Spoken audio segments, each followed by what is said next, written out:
Romain Daubry nous rejoint, Bourse Direct, le potentiel technique à venir. Bonjour Romain, ravi de vous retrouver. Guillaume. Comment vous le sentez? Comment vous sentez l'état des forces en présence dans les marchés? Bien, effectivement, vous avez bien décrit la situation sur le luxe et l'automobile qui pèsent et qui font sous-performer nettement le CAC 40.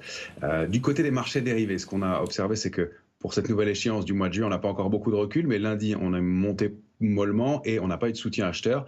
Au cours de la baisse d'hier, un tout petit peu de pression baissière sur les futurs.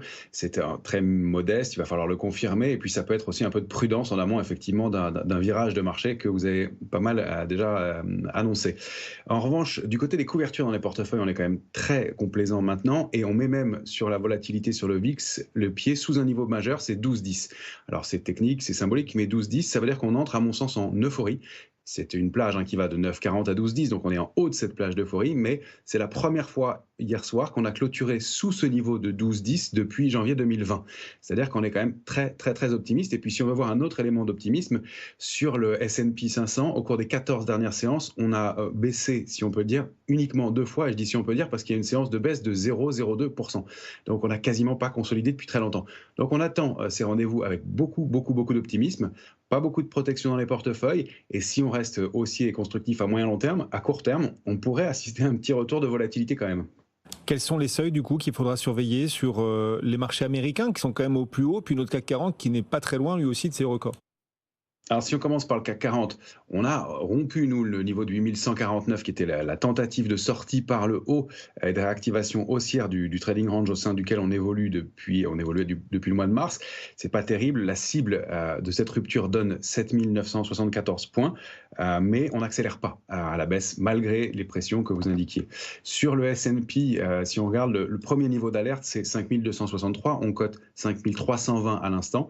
Donc le niveau de 5317 est un intermédiaire, on est juste au-dessus. Et la cible suivante, c'est 5371.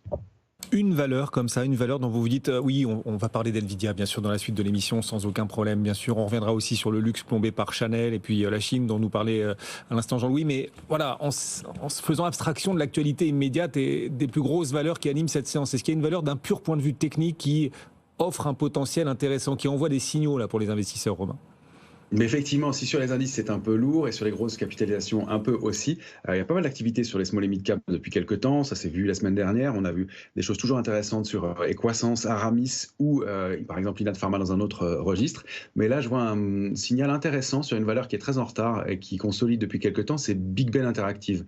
Dans les jeux vidéo, Big Ben, eh bien, elle a rebondi pour la deuxième fois depuis le mois de septembre, octobre, sur un niveau de support majeur à 2,33.